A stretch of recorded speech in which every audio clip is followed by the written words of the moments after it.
السلام علیکم ورحمۃ اللہ. اذان دے دیں.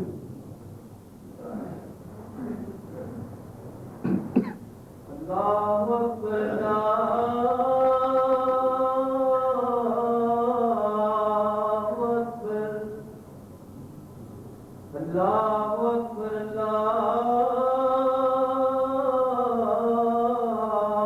اکبر. اشہد ان لا الہ الا اللہ. اشہد ان لا الہ الا اللہ. اشہد ان محمد رسول اللہ.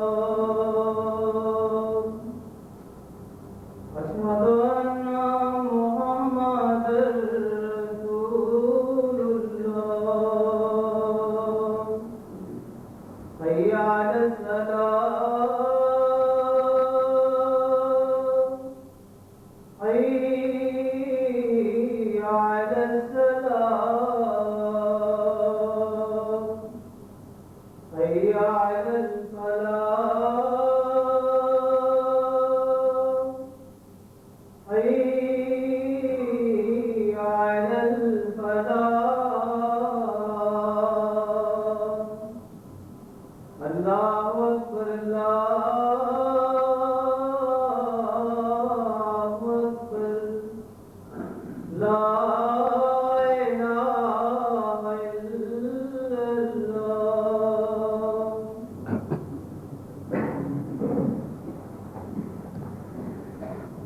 اشهد ان لا اله الا الله وحده لا شريك له واشهد ان محمدا عبده ورسوله. اما بعد فاعوذ بالله من الشيطان الرجيم. بسم الله الرحمن الرحيم. الحمد لله رب العالمين الرحمن الرحيم مالك يوم الدين. إياك نعبد وإياك نستعين. اهدنا الصراط المستقيم صراط الذين أنعمت عليهم غير المغضوب عليهم ولا الضالين. هو الله الذي لا إله إلا هو عالم الغيب والشهادة هو الرحمن الرحيم. آج کے مضمون سے پہلے جو ذات باری صفات باری تعالیٰ سے ہی تعلق رکھتا ہے، بعض مختلف ممالک کی بعض خدام الاحمدیہ وغیرہ کی اجتماعی کلاسز ہیں، یعنی تربیتی کلاسز وغیرہ جاری ہیں. بعض جگہ جلسے ہو رہے ہیں. کیونکہ میں نے ایک دفعہ پہلے یہ ذکر کیا تھا کہ اب ہر مقام کی کلاس یا اجتماع سے متعلق تو میں اب مزید بیان نہیں کر سکتا، کیونکہ سارا خطبہ پھر اسی پہ صرف ہو جائے گا. لیکن جہاں تک توفیق ہے ممالک کا ذکر کر دیا کروں گا، تاکہ باب جماعت کے علم میں آئے کہ مختلف ممالک میں کیا تربیتی کلاس ہو رہی ہے یا اجلاس ہو رہا ہے، اور ان کو اپنی دعا میں یاد رکھیں.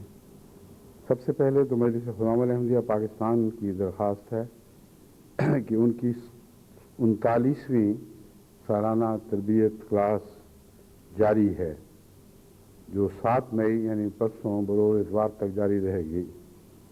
احباب جماعت سے درخواست کر دی جائے کہ سب اس کلاس کی کامیابی کے لیے دعا کریں۔ اس کلاس میں 39 اضلاع کی 170 مجالس کے 560 طلباء شامل ہیں۔ جماعت احمدیہ جاپان کا جلسہ سالانہ آج شروع ہو رہا ہے اور 3 دن جاری رہ کر 7 مئی کو اختتام پذیر ہوگا۔ جماعت احمدیہ ڈنمارک کا جلسہ سالانہ کل 6 مئی سے شروع ہو کر 2 دن جاری رہے گا اور 7 مئی بروز اتوار اختتام پذیر ہوگا۔ اللہ تعالیٰ یہ تمام اجتماعات مبارک فرمائے۔ اللہ کے خاطر اسی کے نام کے لیے اکٹھے ہونے والوں کو ہر لحاظ سے برکت دے اور ان کی نیتوں کو پاک رکھے اور ان تمام اجتماعات کے نیک باقی رہنے والے اثر اور نتائج ظاہر فرمائے۔ یہ جو آیت میں نے تلاوت کی ہے اس میں اللہ تعالیٰ فرماتا ہے هو اللہ الذی لا الہ الا ہو، وہی اللہ ہے جس کے سوا اور کوئی معبود نہیں، عالم الغیب والشہادہ، وہ غیب کا علم رکھتا ہے اور شہادت کا علم رکھتا ہے، هو الرحمن الرحیم، وہ رحمان بھی ہے اور رحیم بھی۔ بعض دفعہ عجیب اللہ تعالیٰ کی طرف سے تصرفات ہوتے ہیں۔ حضرت اقدس مسیح موعود علیہ السلام کے صفات باری تعالیٰ سے متعلق جو مختلف آپ کے ارشادات ہیں ان کے پیش نظر میرا آج ارادہ تھا کہ جن صفات پر خصوصیت سے روشنی ڈالی جائے ان میں ایک یہ بھی ہو۔ اور ابھی چند دن پہلے مجھے ربوہ سے خط ملا کہ آپ کا ایک بہت پرانا خط میں نے دیکھا ہے، اس میں آپ نے وعدہ کیا تھا کہ کبھی وقت ملا تو عالم الغیب و شہادہ کے مضمون پر روشنی ڈالوں گا، کیونکہ اس کا انسانی زندگی سے روزمرہ کے معاملات میں بڑا گہرا تعلق ہے۔ تو چونکہ پہلے ہی ذہن میں یہ بات تھی تو اس خط سے یہ دل میں خیال پیدا ہوا کہ جو کچھ بھی ہم کر رہے ہیں اللہ تعالیٰ کے ہاں ایک تقدیر کے ذریعے جاری ہوا ہے اور وقت کی ایک ضرورت پوری ہو رہی ہے، اور اس طرح اللہ تعالیٰ تائید فرماتا ہے ایک دوسرے کے ذریعے تاکہ دل میں یقین بھر جائے کہ یہ اتفاقی حادثات نہیں بلکہ خدا کی تقدیر کا ایک باب کھل رہا ہے۔ عالم الغیب و شہادہ سے متعلق جو کچھ باتیں میں پہلے کہہ چکا ہوں کچھ آج بیان کروں گا، لیکن سب سے پہلے میں حضرت اقدس مسیح موعود علیہ السلام کی ایک عبارت پڑھ کے سناتا ہوں اور اس عبارت سے متعلق گفتگو ہوگی کہ آپ کی مراد کیا ہے، کیونکہ بسا اوقات حضرت مسیح موعود علیہ السلام کی تحریرات پڑھنے سے اس کا اصل یا زیادہ گہرا مفہوم سمجھ نہیں آتا۔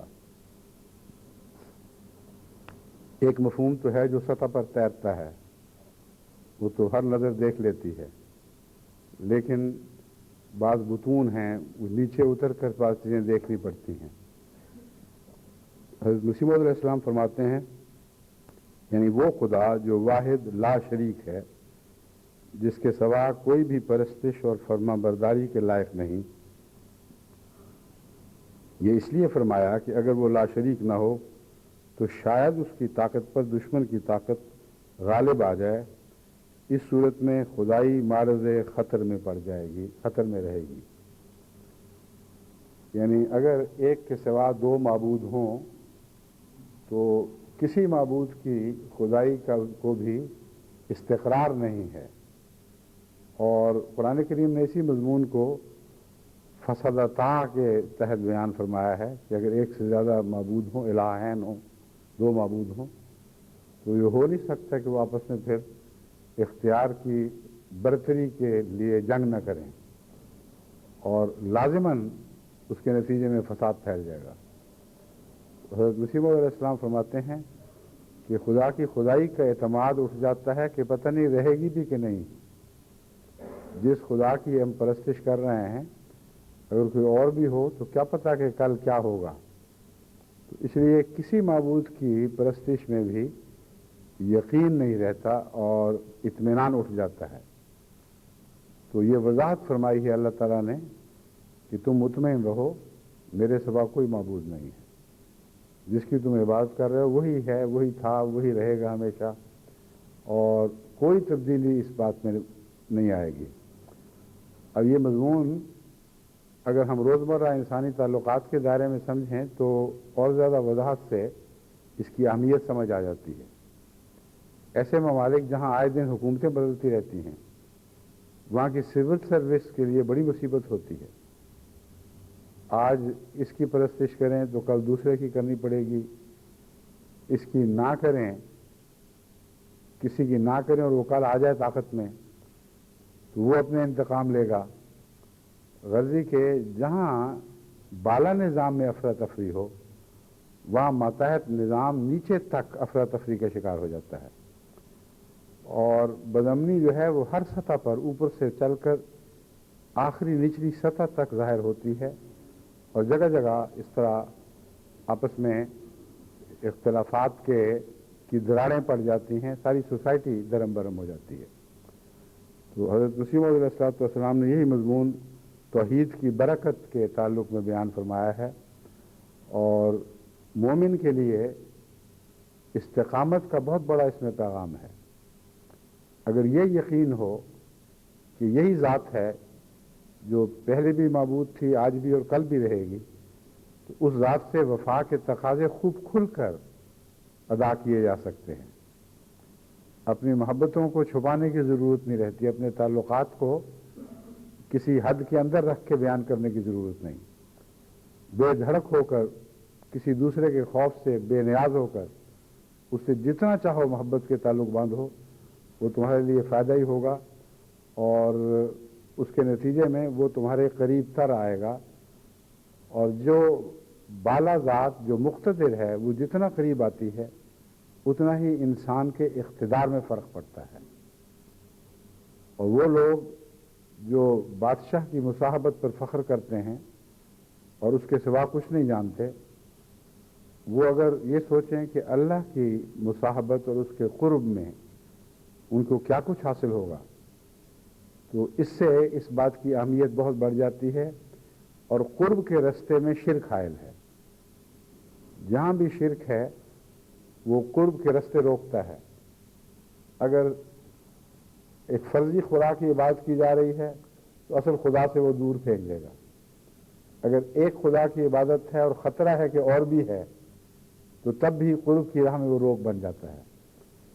بس یہ مضمون سمجھنا بہت اہم ہے۔ اس کے بعد اللہ تعالیٰ سے تعلق بڑھانے کے لیے طبیعت میں ایک طبعی جوش پیدا ہوتا ہے، اور اس تعلق کے نتیجے میں انسان کو خدا کی طرف سے اقتدار ملتا ہے، اور یہ اقتدار جو ہے وہ قرب کا ایک لازمی نتیجہ ہے۔ جتنا کوئی بڑے آدمی کے قریب ہو اتنا ہی وہ لوگ اس کی بات سے ڈرتے ہیں، اور کچھ نہ کچھ وہ اقتدار میں حصہ پاتا ہے۔ یہ حصہ پانا شرک نہیں ہے، اس کا تعلق اپنی ذات کو کسی اور ذات میں ڈبو دینے کے ساتھ ہے اور اپنی ذات کو کھو دینے کے ساتھ ہے۔ بس خدا تعالیٰ کا اقتدار دو طرح سے دوسرے وجود میں متصور ہو سکتا ہے۔ ایک شرک کے ذریعے جس کو قرآن کریم کی آیت باطل کر رہی ہے، اس کا کوئی معبود نہیں، نہ تھا، نہ ہے، نہ ہوگا، سوال ہی نہیں پیدا ہوتا کہ اس کا کوئی کسی قسم کا بھی شریک ہو۔ لیکن تم ہو سکتے ہو کہ نہیں، کس حد تک؟ اگر ساری خدائی کلیتاً اسی کے لیے ہے تو پھر ہمیں کیا؟ دوسرے کو اس میں دلچسپی کیا رہے گی؟ کچھ بھی اس سے حصہ نہیں پا سکتا۔ تو فرمایا کہ سب کچھ حصہ پا سکتے ہو، لیکن اگر اس کو واحد جان کر اس کے قریب ہو، پھر ہر وہ چیز جو اس کی ذات میں داخل ہے اس میں سے تمہیں حصہ ملے گا، اور قرب کی نسبت سے حصہ ملے گا۔ اسی لیے حضرت اقدس مسیح موعود علیہ الصلوۃ والسلام نے صفت مالک کا مظہر صرف حضرت محمد رسول اللہ صلی اللہ علیہ وآلہ وسلم کو قرار دیا کہ مالک تو خدا ہے، محمد رسول اللہ مالکیت کی صفت سے حصہ پا کر شریک نہیں بنے، کیونکہ کلیتاً غلامی کے نتیجے میں یہ ملک عطا ہوئی ہے، اور غلامی کے انتہا کے نتیجے میں ہی یہ ملک عطا ہوئی ہے. بس غلامی اور شرک دو اکٹھی نہیں ہو سکتی دو چیزیں.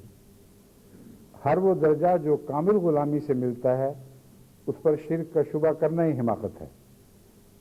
اس پہلو سے ہی حضرت مسیح موعود علیہ الصلوۃ والسلام کی ذات کو سمجھیں تو یہ جو دشمن بولتے ہیں ان کی باتوں کی کچھ بھی اہمیت باقی نہیں رہتی کہ دیکھو جی تم نے محمد رسول اللہ کا ایک شریک بنا لیا. شریک کیسے ہو سکتا ہے اگر ہر دوسرے وجود سے تعلق کاٹ کر محمد رسول اللہ سے قائم کر لیا جائے انسانوں میں سے, اور کامل اطاعت کا تعلق ہو یہاں تک کہ اپنی ذات کو مٹا دیا جائے. پھر محمد رسول اللہ نے اگر اسی مالک سے تعلق باندھا تھا جو قادر مطلق ہے اور واحد و یگانہ ہے اور اس کی ملکیت سے حصہ پایا تھا, تو پھر کیا آپ نے شرک کیا یا خدا نے شرک کرنے دیا یا وہ جو یہ بات مانتے ہیں وہ مشرک ہو گئے؟ اگر حضرت محمد رسول اللہ کو اللہ تعالیٰ نے اپنے قرب کے نتیجے میں اپنے فیض سے حصہ دیا تو حضرت مسیح موعود علیہ السلام کا یا کسی اور کا محمد رسول اللہ کے قرب سے فیض نہ پانا بہت بڑا ظلم ہے, اور آن حضرت صلی اللہ علیہ وآلہ وسلم کی گستاخی ہے. اور اصل حد کی عزت اس بات میں ہے کہ عجیب رسول ہے کہ اللہ سے تو سب کچھ پا لیا جو واحد و لا شریک ہے, لیکن بشر ہوتے ہوئے جو پایا اس کو اپنے لیے سمیٹ کر بیٹھ گئے, اور جس نے آپ سے وہ سلوک کیا جو آپ نے خدا سے کیا, جس نے آپ سے وہ تعلق باندھا جو آپ نے خدا سے باندھا, اس کو اس تعلق کی وہ جزا نہیں دی. یہ ہو نہیں سکتا.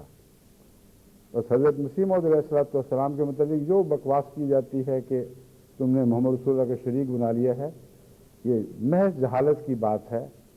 اس مضمون کو یعنی خدا کی وحدت کی حقیقت کو سمجھنے کے بعد اور اس مضمون کو سمجھنے کے بعد کہ غیر میں اس کا کوئی شریک نہیں, اپنے فیض سے وہ اپنے غلاموں کو ضرور فیضیات فرماتا ہے اور مالا مال فرماتا ہے, یہ جھگڑا ہی پھر اٹھ جاتا ہے شریک و غیر شریک کا. یہ ماننا پڑتا ہے صرف کہ وہ ہے, میں چیز کیا ہوں, بس فیصلہ یہی ہے. سب ہم نے اس سے پایا, شاہد ہے تو خدایا. ہم نے کسی اور کے سامنے ہاتھ پھیلایا ہی نہیں, کسی در پہ گئے ہی نہیں, اور اے خدا سب سے زیادہ تو گواہ ہے اس بات پر. جب یہ ہو گیا تو پھر وہ ہے میں چیز کیا ہوں, بس فیصلہ یہی ہے. میری کوئی حیثیت نہیں رہی, وہی ہے یعنی محمد رسول اللہ. تو اس مضمون کو جو ہم اللہ کے حوالے سے محمد رسول اللہ کا مقام سمجھتے ہیں, اسی حوالے سے حضرت محمد رسول اللہ صلی اللہ علیہ وآلہ وسلم کے غلاموں اور اقربا کا غلام سمجھا جا سکتا ہے, کا مقام سمجھا جا سکتا ہے. دوسری بات ہے عالم الغیب والشہادہ. حضرت مسیح علیہ السلام فرماتے ہیں, ہاں اس میں کچھ اور بھی باتیں ہیں. پہلے فرمایا کہ اس کے سوا کوئی پرستش کے لائق نہیں. اس کا مطلب یہ ہے, اس سے مطلب یہ ہے کہ وہ ایسا کامل خدا ہے جس کی صفات اور خوبیاں اور کمالات ایسے اعلیٰ اور بلند ہیں کہ اگر موجودات میں بوجہ صفات کاملہ کے ایک خدا انتخاب کرنا چاہیں یا دل میں عمدہ سے عمدہ اور اعلیٰ سے اعلیٰ خدا کی صفات فرض کر لیں تو وہ سب سے اعلیٰ جس سے بڑھ کر کوئی اعلیٰ نہیں ہو سکتا وہی خدا ہے جس کی پرستش میں ادنا کو شریک کرنا ظلم ہے. یہ جو مضمون ہے کہ خدا تعالیٰ کی صفات جو انسان زیادہ سے زیادہ تصور کر سکتا ہے پرفیکشن کا یعنی کامل ہونے کا, تمام اللہ تعالیٰ کی صفات انسانی تصور سے کی پرفیکشن سے بھی اوپر ہیں, اس سمت میں مگر اس سے بھی بالا. اس ضمن میں بعض جو دنیا کے فلسفی غور کرتے ہیں صفات کاملہ پر, ان کی جو پہنچ ہے حضرت مسیح موعود علیہ السلام اس سے اوپر کی بات کر رہے ہیں. جو مغرب کے فلسفیوں کا بابا اعظم سمجھا جاتا ہے ڈیسکارٹ, اس نے خدا کی ہستی کی یہ ایک دلیل قائم کی. وہ سمجھتا ہے کہ یہ سب سے مضبوط دلیل ہے کہ امپرفیکٹ جو نامکمل ہو خود، وہ پرفیکٹ ذات کا تصور باندھ ہی نہیں سکتا، اس کو پرفیکٹ کا خیال ہی نہیں آ سکتا۔ تو اس لیے انسان جو کہ کامل نہیں ہے، اس نے جو ایک کامل خدا کا تصور پیش کیا ہے، یہ اس کی ذات کی پیداوار نہیں ہو سکتی، یہ اوپر سے اترا ہوگا۔ لیکن جس تصور کو وہ کامل سمجھ رہا ہے، وہ حقیقت میں عیسائی خدا کے تصور کے حوالے سے بات کرتا ہے، یا جو خدا کا تصور بھی اس زمانے میں ڈیسکارٹ کو کی دسترس میں تھا، اسی کی بات کر رہا ہے، حالانکہ وہ تصور نامکمل تھا، لیکن اس کو فلسفیانہ طور پر کامل سمجھتے ہوئے وہ یہ نتیجہ نکالتا ہے کہ ایک غیر کامل چیز کامل تصور کو دل میں لا ہی نہیں سکتی، کیونکہ اس کا روزمرہ کا تجربہ اسے کہیں بھی کمال سے آشنا نہیں کرتا، اور جب اس کی ڈکشنری میں لفظ کمال نہیں ہے کیونکہ اپنے تجربے میں اس نے کہیں کمال نہیں دیکھا، تو معلوم ہوتا ہے یہ باہر سے اترا ہوا ایک مضمون ہے اور کامل ذات ہی نے اس کے دل میں پیدا کیا ہے۔ حضرت مسیح موعود علیہ السلام جو بات فرما رہے ہیں وہ یہ ہے کہ کامل کا جو تصور انسان باندھ سکتا ہے، اس تصور سے بھی بالا اس مضمون میں لامتناہی طور پر جو کمال ابھرتے چلے جائیں گے وہ سب اللہ کے ہیں، اور اس پہلو سے عالم الغیب و شہادہ کا ایک اور مضمون سمجھ آ جاتا ہے جو اس کے بعد آئے گا۔ حضرت مسیح موعود علیہ السلام فرماتے ہیں کہ یہ جو فرمایا کہ عالم الغیب ہے، کہ وہ غیب کو جانتا ہے، اس میں ایک ایسی معرفت کا نقطہ بیان فرمایا ہے جو اس سے پہلے کبھی خدا کے اسماء پر غور کرنے والے نے نہیں لکھا۔ آپ فرماتے ہیں یعنی اپنی ذات کو آپ ہی جانتا ہے، جس کا مطلب یہ ہے کہ وہ اس کے تصور کے کمال کے سب کنارے انسانی دسترس سے باہر پڑے ہوئے ہیں۔ وہ جو پہلی بات تھی اس کا دراصل اس بات سے گہرا تعلق ہے۔ کمال کا جو تصور آپ باندھتے چلے جائیں، ایک مقام تک پہنچ کر وہ ٹھہرے گا، اس لیے کہ انسانی سوچ کامل ہو ہی نہیں سکتی، کیونکہ انسان خود ناکامل ہے، اور خدا کی ذات اس سمت میں آگے نظروں سے غائب ہوتی ہوئی دکھائی دے گی، جیسے کہ بہت بلند اور عرفہ چیز ہے، اس کو آپ دیکھیں تو کچھ دیر تک دکھائی دیتی ہے، پھر وہ نظر سے غائب ہو جاتی ہے۔ حضرت مسیح موعود علیہ السلام نے جو شروع میں توحید کی تعریف میں مضمون بیان فرمایا، اس کا از خود اس مضمون سے تعلق قائم ہو گیا جو آپ غیب کے حوالے سے بیان فرما رہے ہیں۔ آگے کیا ہے، وہ اپنی ذات کو جو غیب میں ہے خود ہی جانتا ہے، اور اس کے سوا اس غیب کا کوئی علم نہیں رکھتا، اس کی ذات پر کوئی احاطہ نہیں کر سکتا، اس کا ایک طبی نتیجہ ہے۔ فرمایا ہم آفتاب اور ماہتاب اور ہر ایک مخلوق کا سراپا دیکھ سکتے ہیں، مگر خدا کا سراپا دیکھنے سے قاصر ہیں۔ پھر فرمایا کہ وہ عالم الشہادہ ہے، یعنی کوئی چیز اس کی نظر سے پردے میں نہیں ہے۔ یہ جائز نہیں کہ وہ خدا کہلا کر پھر علم اشیاء سے غافل ہو، وہ اس عالم کے ذرے ذرے پر اپنی نظر رکھتا ہے، لیکن انسان نہیں رکھ سکتا۔ وہ جانتا ہے کب اس نظام کو توڑ دے گا اور قیامت برپا کر دے گا، اور اس کے سوا کوئی نہیں جانتا کہ ایسا کب ہوگا۔ تو وہی خدا ہے جو ان تمام وقتوں کو جانتا ہے۔ پھر فرمایا هو الرحمن الرحیم، وہ رحمان بھی ہے اور رحیم بھی۔ اس میں جو عالم الغیب و شہادہ کی گفتگو ہے پر حضور نے جو روشنی ڈالی ہے علیہ الصلوۃ والسلام نے، اس سلسلے میں کچھ مزید باتیں آپ کے سامنے اس مضمون کو کھولنے کے لیے آج رکھنا چاہتا ہوں۔ غیب سے متعلق جیسا کہ میں نے بیان کیا ہے، حضرت مسیح موعود علیہ السلام کے سوا کسی نے یہ عظیم نقطہ بیان نہیں فرمایا کہ اپنی ذات کو اس کے سوا، اس کی ذات کو اس کے سوا کوئی نہیں جانتا، وہ غیب میں ہے۔ شہادہ کے متعلق یہ بات فرمائی کہ اس سے باہر اگر اس کی نظر سے دیکھا جائے تو ہر چیز شاہد ہی ہے، موجود ہے، آنکھوں کے سامنے ہے، اور کہیں بھی کوئی لکی چھپی بات نہیں، کوئی پردہ نہیں، کوئی اخفا نہیں، کوئی ایسا سایہ نہیں ہے جس میں کوئی دیکھنے والا کوئی چیز دیکھ نہ سکے۔ تو خدا کے تناظر سے دیکھا جائے، جہاں خدا کے زاویہ سے دیکھا جائے تو ہر چیز شہادہ ہے، کوئی عالم اخفا ہے ہی نہیں۔ انسان کے زاویے سے دیکھیں تو سب سے پہلا اخفا خدا کی ذات کا ہے، اور اس اخفا کا بھی اس کو علم ہے۔ یہ دو باتیں بڑی واضح ہو گئیں۔ لیکن جس کو انسان شہادہ سمجھتا ہے اس میں انسان حقیقت میں عالم شہادہ بھی نہیں ہے، اور چونکہ توحید کا مضمون بیان ہو رہا ہے اس لیے اس مضمون کا یہ مطلب ہے کہ عالم الغیب تو تم سمجھ لو کہ وہی ہے، لیکن شاید تمہیں یہ بات سمجھنا آئے کہ عالم الشہادہ بھی وہی ہے، تم نہیں ہو۔ تمہیں وہم ہے کہ تم عالم الشہادہ ہو، اور عالم الغیب ہی عالم الشہادہ ہو سکتا ہے۔ یہ ایک ایسا گہرا منطقی نقطہ ہے، یہ فلسفیانہ نقطہ ہے کہ جس کو تعلق کو آپ سمجھیں تو پھر اس بات کی حقیقت سمجھ آئے گی۔ شہادہ دراصل سطح کے مطالعہ کو کہتے ہیں، جو سامنے آ جائے، اور ہر سطح کے پیچھے کچھ چیزیں ہوتی ہیں، اسے غیب کہتے ہیں۔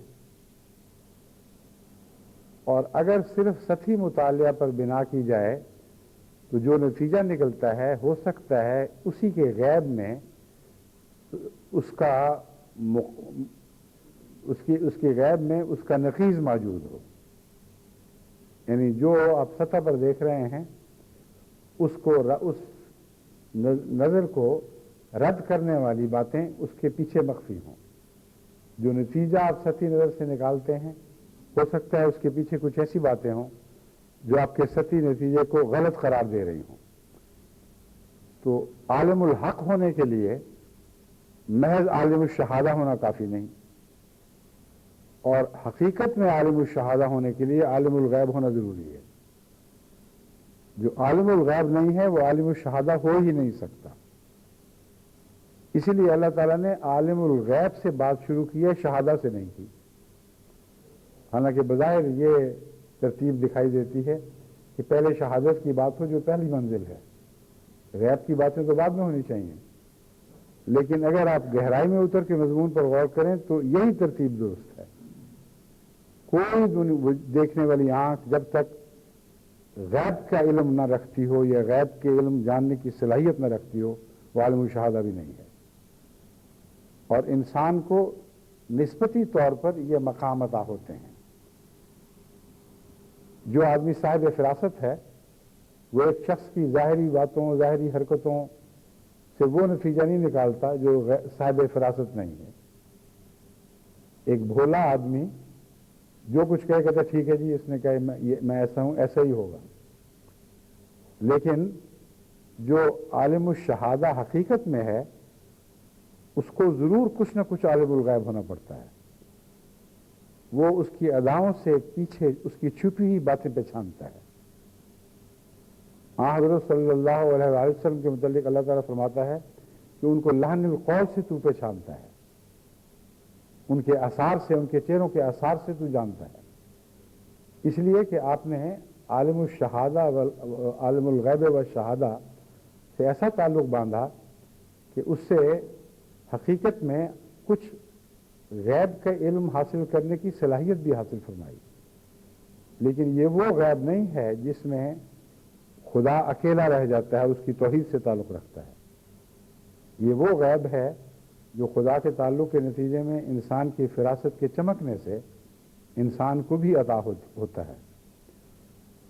تو آپ اپنے معاملات میں دیکھ لیں، جس شخص کو غیب کے جاننے کی صلاحیت نہ ہو وہ کسی چیز میں حقیقت میں کامیاب نہیں ہو سکتا۔ ہر دنیا کی چیز اسے دھوکہ دے سکتی ہے۔ نظر میں کوئی چیز اور آ رہی ہوتی ہے، حقیقت میں وہ چیز اور ہوتی ہے۔ کسی کی عبادات کو دیکھ کر اب اسے نیک سمجھ لیں، کسی کی قسموں پر جا کر اس سے سودے کر بیٹھیں، کسی کے حلیہ داڑھی وغیرہ دیکھ کر کہیں کہ بہت متقی پارسا ہے۔ یہ سارے ایسے عالم الشہادہ کی باتیں ہیں جس کا غیب سے تعلق کٹ گیا ہے،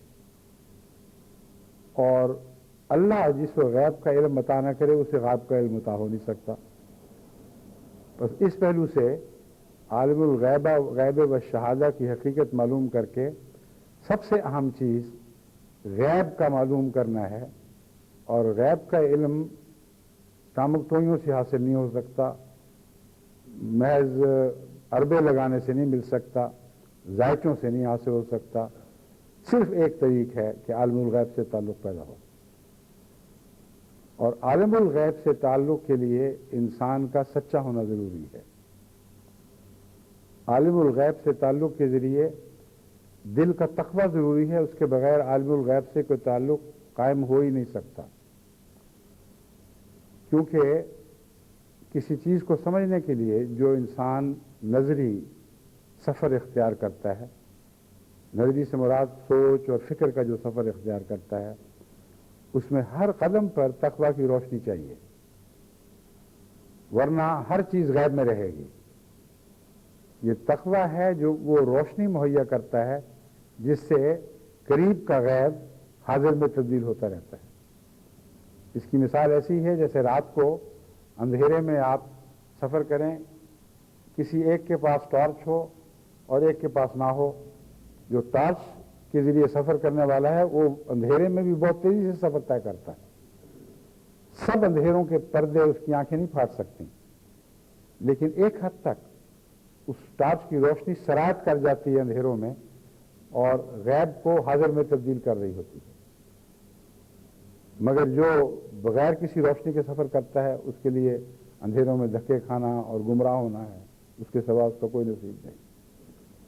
بس اللہ تعالیٰ نے تقویٰ کا مضمون شروع میں ہی اس حوالے سے باندھ کر پھر غیب کا ذکر فرمایا ہے۔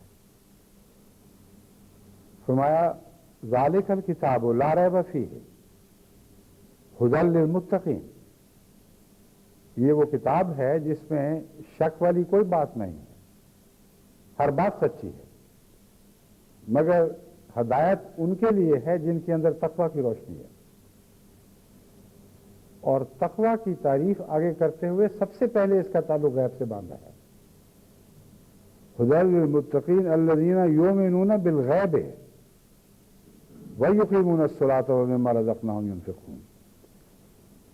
تقویٰ کی پہلی تعریف یہ ہے کہ وہ غیب پر ایمان لاتے ہیں، اور حقیقت میں تقویٰ کے بغیر غیب پر ایمان لایا نہیں جا سکتا۔ جیسے ٹارچ کی روشنی کے بغیر اندھیرے میں چھپی ہوئی چیزوں پر یقین نہیں آ سکتا۔ وہ غیب میں رہتی ہیں لیکن روشنی ان کو کہیں دھندلکے کے فضا میں، دھندلکے کی فضا میں کچھ چھپی ہوئی، کچھ ظاہر فضا میں اس کو آپ کو روشن کرتی ہے، اور جتنی روشنی تیز ہوگی اتنا ہی یقین بڑھتا چلا جائے گا۔ اور غیب کا مضمون تقویٰ سے اس لحاظ سے تعلق رکھتا ہے کہ قرآن کریم کا مطالعہ بھی اگر آپ کریں گے تقویٰ نہیں ہوگا، تو چونکہ آپ کا نور پھیکا ہے اس لیے قرآن کریم کے حقائق میں سے کچھ حقائق آپ کو ملے جلے، مشتبہ، دھندلے سے دکھائی دیں گے، اور غیب کا مضمون باقی رہے گا۔ جیسے رات کے وقت کا جو سفر ہے اس میں جو سڑک اور اس کے گرد و پیش آگے پیچھے کے جو حقائق ہیں وہ تو موجود ہیں، ان کو روشنی تبدیل تو نہیں کر سکتی، لیکن غیب میں ہیں، ان کو سمجھنے کے لیے روشنی کی ضرورت ہے، اور روشنی اگر زیادہ ہوگی تو غیب سے باہر نکل آئیں گے، اگر روشنی کم ہوگی تو دکھائی دینے کے باوجود غیب میں لپٹے رہیں گے، یعنی کچھ نہ کچھ شک کا اس پہ سایہ باقی رہتا ہے۔ میں نے ایک دفعہ شاید پہلے بھی آپ کو یہ قصہ سنایا تھا، واقعہ ہے اور کچھ لطیفے کا رنگ بھی رکھتا ہے، کہ ایک دفعہ قادیان میں پارٹیشن سے پہلے کا ذکر ہے کہ ہمارے کزن سید داؤد مظفر شاہ صاحب اور مسعود مبارک شاہ صاحب مرحوم، ان کے ایک دوست، یہ رات کو شہر سے دارالانوار کے لیے روانہ ہوئے، کیونکہ یہ دارالانوار میں رہا کرتے تھے۔ پہلے بہت بارش ہوئی تھی، اتنی کہ وہ جو جوہر تھے ان کے کناروں تک پانی بھر گیا تھا، سڑک کے قریباً برابر ہو گئے تھے، اور چاندنی پوری کھلی ہوئی نہیں تھی، کہیں کہیں بادل کا ٹکڑا بھی آ جاتا تھا۔ تو اب انہوں نے سوچا کہ کہیں یہ نہ ہو کہ ہم سڑک سمجھ کر جوہر پہ پاؤں رکھ دیں، کیونکہ کنارے تو برابر ہوئے ہیں۔ تو ان میں سے ایک آدمی جو ان کا دوست تھا وہ بہت چالاک مشہور تھا، بہت ہوشیار۔ تو اس نے کہا کہ کوئی مشکل بات نہیں ہے، میں آپ کو ترکیب بتا دیتا ہوں۔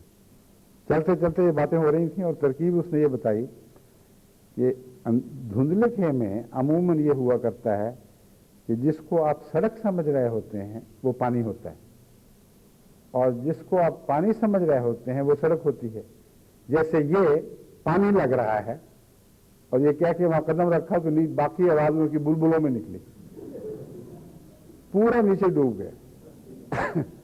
تو یہ عالم غیب ہے جو روشنی کی کمی سے پیدا ہوتا ہے، دیکھنے میں نظر آ رہا ہے۔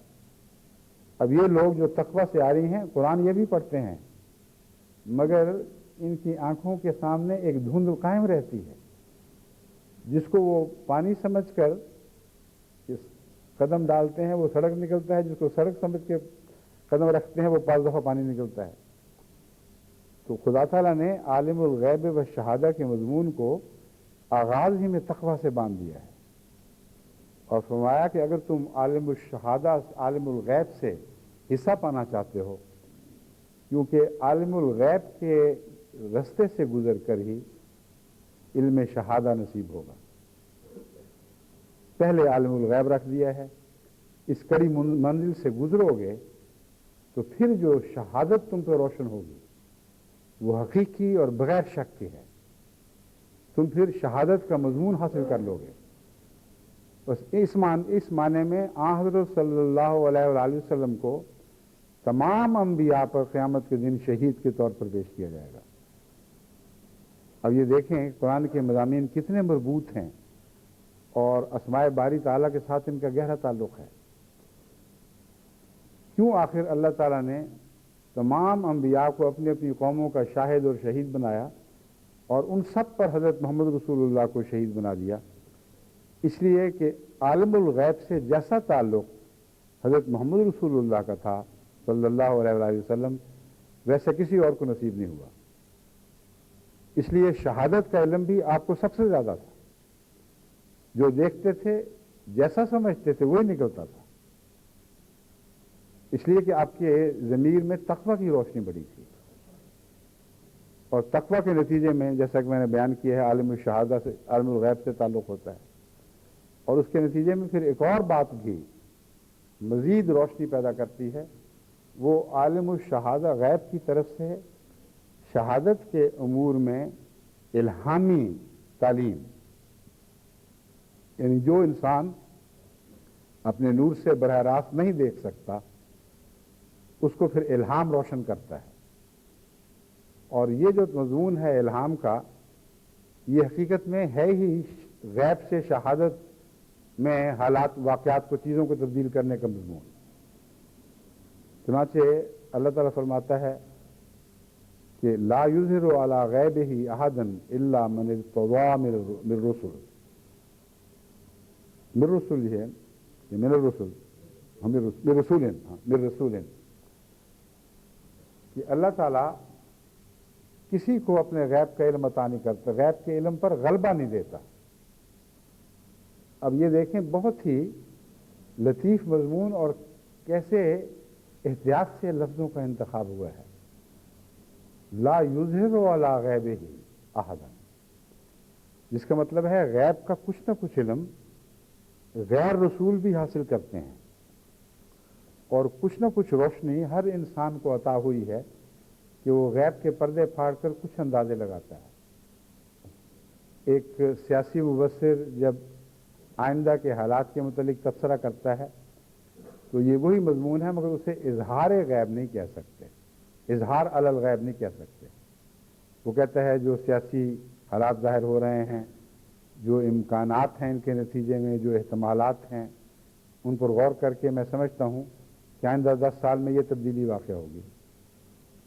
اب اگر وہ ذہین ہے اور تجربہ کار ہے تو کئی دفعہ ایسا ہوتا ہے کہ اس کا اندازہ درست ثابت ہوتا ہے، لیکن کبھی ایسا نہیں ہوا کہ کسی کا مستقبل کے متعلق اندازہ ہمیشہ درست ثابت ہو۔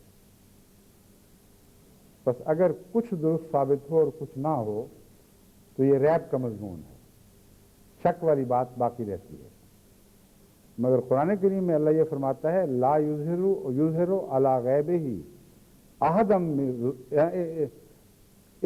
الا من ارتضی من رسول، کسی کو بھی غیب پر اظہار نہیں دیتا، یعنی غلبہ عطا نہیں فرماتا، مگر اپنے کسی رسول کو جس کو چاہے وہ غیب پر اظہار عطا فرما سکتا ہے یا فرما دیتا ہے۔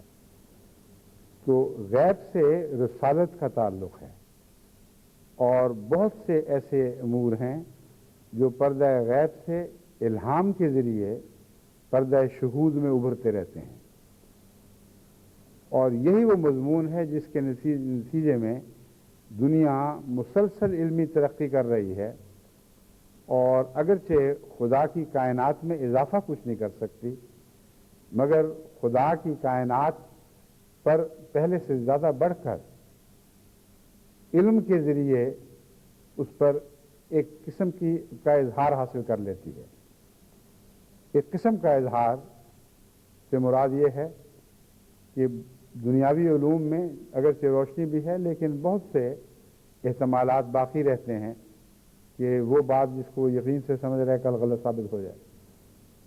چنانچہ حضرت مسیح موعود علیہ السلام نے اس مضمون پر تفصیلی روشنی ڈالی ہے کہ کل تک جو بات سمجھتے تھے وہ آج غلط نکلی، آج جو سمجھ رہے ہیں ہو سکتا ہے کل غلط نکلے۔ ایک شک کا سایہ سا باقی رہتا ہے، لیکن وہ غیب جسے اللہ اپنے رسولوں پر ظاہر فرماتا ہے وہ اظہار کا رنگ رکھتا ہے، یعنی اس میں کامل یقین کا مضمون داخل ہو جاتا ہے۔ بس کامل علم شہادت کا غیب کے علم کے بغیر ممکن نہیں، اور غیب کا علم نبیوں کے سوا بھی نصیب ہوتا ہے، مگر نبیوں کو الہاماً عطا ہوتا ہے، اور غیر نبیوں کو اپنی نور بصیرت سے عطا ہوتا ہے۔ وہ اگر تقوی کے قریب تر ہے اور سچائی ہے اس میں، تو پھر ایسی جستجو کرنے والے کے لیے زیادہ امکان ہے کہ وہ دن بدن غیب سے چیزوں کو دیکھ کر شاہد، یعنی سامنے نظر آنے والی دنیا میں منتقل کرتا رہے۔ اس سلسلے میں سائنس نے جتنی ترقی کی ہے یہ سب غیب سے شہادت کی طرف کا سفر ہے، اور در حقیقت اس میں بھی ایک مخفی الہام کا معنی پایا جاتا ہے۔ بعض لوگ یہ کہہ سکتے ہیں کہ دیکھو اتنی ترقی کر لی ہے، ایسے ایسے راز دریافت کر لیے ہیں، تو اللہ تعالیٰ تو فرماتا ہے کہ رسولوں کے سوا یا رسولوں میں سے جس کو چاہے اس کے سوا کسی کو غیب پر غلبہ عطا نہیں کرتا۔ مگر ان مغربی قوموں کو دیکھ لو، ان میں دہریے بھی ہیں، ان میں عیسائی یہودی خدا کے دشمن بھی ہیں، پھر بھی ان کو اپنے اپنے دائرے میں غیب پر غلبہ عطا ہو رہا ہے۔ حضرت مسیح موعود علیہ السلام نے اس مضمون کو بیان کرتے ہوئے یہ فرمایا ہے کہ دنیا نہیں سمجھتی، مگر حقیقت یہ ہے کہ مادی علم بھی خدا کے بعض اسماء کی تجلیات کے نتیجے میں دنیا کو عطا ہوتے ہیں، اور وہ تجلیات جو ہیں وہ زمانہ نبوت سے تعلق رکھتے ہیں۔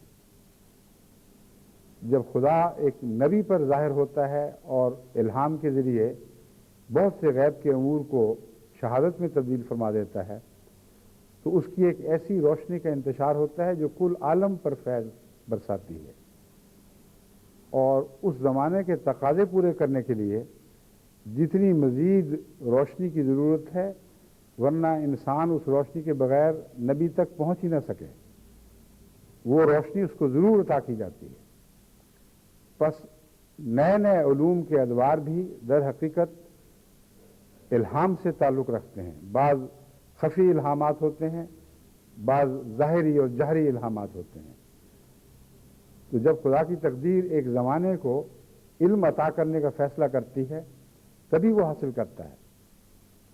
چنانچہ اس ضمن میں اذا زلزلت الارض زلزالہا والی سورہ زلزال پڑھ کے دیکھیں، وہاں صاف پتہ چل رہا ہے کہ موجودہ دور کی تمام تر ترقیات حضرت محمد رسول اللہ کے رب کے حوالے سے ہیں. اذا زلزلت الارض زلزالہا واخرجت الارض اثقالہا وقال الانسان ما لہا.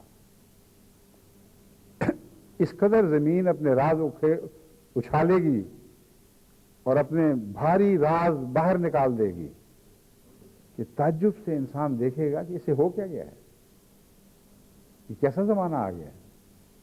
یومئذ تحدث اخبارہا، اس دن یہ زمین خود اپنی باتیں بتائے گی. کیوں بتائے گی؟ بے ان ربک اوحی لہا، اس لیے کہ اے محمد تیرے رب نے اس پر وحی نازل فرمائی ہے کہ یہ باتیں نکالو اور دنیا کو بتاؤ.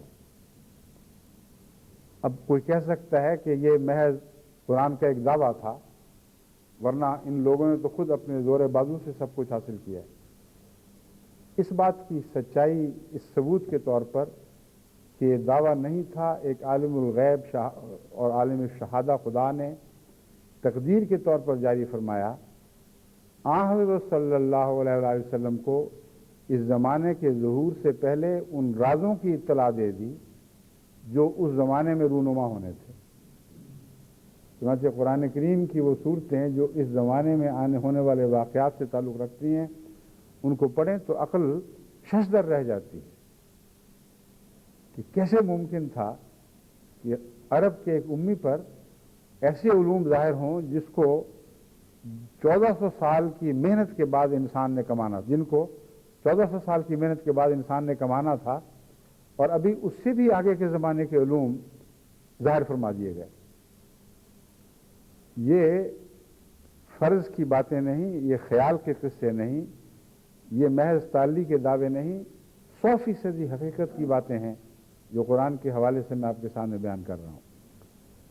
بس الہام کا غیب کو شاہد میں تبدیل کرنے کے ساتھ ایک گہرا اور اٹوٹ رشتہ ہے.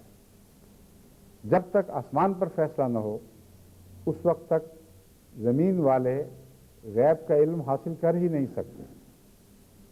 مگر جہاں تک اظہار علی الغیب کا تعلق ہے وہ رسولوں ہی کو عطا ہوتا ہے، اور اس غیب کا اس غیب سے ایک فرق ہے. اس غیب کے علم کا اس غیب کے علم کے ساتھ ایک فرق ہے، اور وہ فرق اسی مثال سے میں آپ پر ظاہر کروں گا جو میں نے آپ کے سامنے رکھی ہے.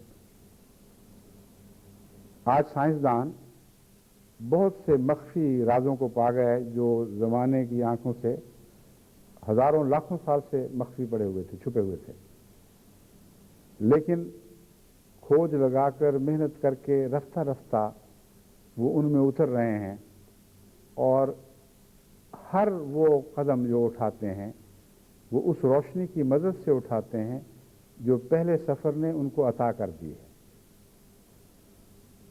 اور وہ کوئی لامحدود روشنی نہیں ہے جو اپنے زمانے سے آگے نکل کر باتیں کرتی ہو. انسان جب اندھیرے میں چلتا ہے، اگرچہ اس کے ہاتھ میں ٹارچ نہ بھی ہو تو وہ جانتا ہے کہ کچھ عرصے کے بعد آنکھیں کچھ نہ کچھ اندھیرے میں دیکھنے کی اہلیت حاصل کر لیتی ہیں. پھر وہ پچھلے سفر کے تجربے سے ایک روشنی لیتا ہے، اور ہر اگلا قدم زیادہ احتیاط سے اٹھتا ہے اور زیادہ صحیح سمت میں اٹھتا ہے، کیونکہ اندھیرے کے تجربوں نے اس کو ٹھوکریں لگائیں، اس کو زخم پہنچائے، کہیں وہ گرا، کہیں وہ لڑکھڑایا، اور آہستہ آہستہ اس کے تجربے نے اس کو بتایا کہ یہ چیز جو یوں دکھائی دے رہی ہے یہ ایسی ہوگی. اس طرح اس کا غیب سے شہادت کی طرف کا سفر اظہار علی الغیب کہلا ہی نہیں سکتا، کیونکہ بڑی محنت کے ساتھ کچھ کچھ دکھائی دینے والا سفر ہے. جب وہ اجتماعی شکل ایک اختیار کر لیتا ہے، ایک صدیوں کا علم اکٹھا ہوتا ہے تو ایک عظیم حقیقت دنیا میں ابھر آتی ہے اور ہم سمجھتے ہیں ایک نئے زمانے میں داخل ہو گئے ہیں۔ قرآن کریم جس غیب کی اطلاع دے رہا ہے کہ نبیوں کو، جس کو بھی ان میں سے چاہے رسولوں کو، ان کو اظہار علی الغیب دیتا ہے، اس کی مثال قرآن کریم کی ان آیتوں میں ہے جو اس زمانے سے تعلق رکھتی ہیں اور جن کے متعلق آن حضرت صلی اللہ علیہ وآلہ وسلم نے ادنا بھی کھوج لگانے کی زحمت نہیں گوارا فرمائی۔ آپ کے تجربے کو اس کے ساتھ کوئی تعلق نہیں ہے، آپ نے سوچا بھی نہیں تھا کہ آئندہ زمانے کی سواریاں کیسی ہوں گی،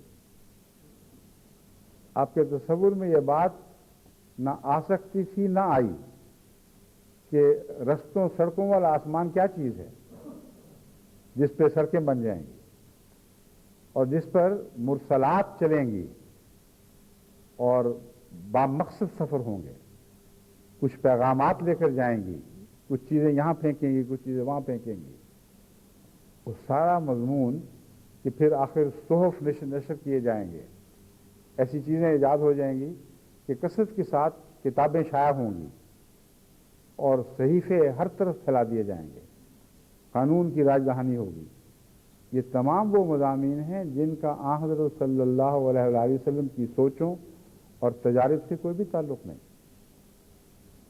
بس آپ کے لیے جو غیب شہادت میں تبدیل فرمایا گیا وہ خالصتاً اللہ کے تعلق سے آپ کو استثنائی طور پر عطا کیا گیا اور زمانے کا کوئی شخص بھی اس سفر میں آپ کا شریک نہیں ہو سکتا تھا۔ الا من ارتضی بالرسول کا مضمون پوری شان کے ساتھ ظاہر ہوتا ہے، جس میں ذرا بھی شبہ نہیں رہتا۔ وہ زمانہ جب ہر انسان محنت کر کے کچھ نہ کچھ تھوڑا تھوڑا سفر کر کے ایک دوسرے کو آوازیں دے کر ایک دوسرے سے پوچھ کر رستوں کے متعلق فیصلے کرتا ہے کہ یہ رستہ بہتر ہے، یہ رستہ درست نکلا، یہ غلط ہوگا، یہ اجتماعی ایک سفر کی مثال ہے جس میں ہر شخص کے جائزے دوسرے کے لیے مددگار بن رہے ہوتے ہیں۔ اور یہ نہیں کہہ سکتے کہ ایک ہی انسان ہے جس کو سائنس کی غیب کی دنیا کا علم ہو، غیب کی باتوں کا علم ہو گیا اور باقی سارے محروم بیٹھے ہوئے ہیں۔ بس عالم الغیب سے علم کا عطا ہونا اور معنی رکھتا ہے، اور خدا تعالیٰ کے فضل کے نتیجے میں، اس کی تقدیر کے نتیجے میں انسان کی عقلوں کو روشن کیا جانا اور انہیں اس قابل بنانا کہ وہ الہی علم کو جو مخفی پڑا ہوا تھا کچھ بہتر رنگ میں سمجھ سکیں، اور ان علمی خزانوں کو جو دبے پڑے تھے ان پر نظر ڈال کے ان سے استفادہ کر سکیں۔ یہ ایک اور مضمون ہے، ان دونوں میں مماثلت کوئی نہیں ہے۔ جو 1400 سال پہلے کی خبریں رسول اللہ صلی اللہ علیہ وسلم کو عطا ہو گئیں وہ کس کسب سے تعلق رکھتی ہیں، کس سائنسی تحقیق سے تعلق رکھتی ہیں؟ کچھ بھی نہیں۔ سارا زمانہ محروم تھا، اور آپ کو بھی جب علم ہو رہا ہے تو ایسا علم ہو رہا ہے جس کو آپ کو ذاتی طور پر کچھ پتہ نہیں،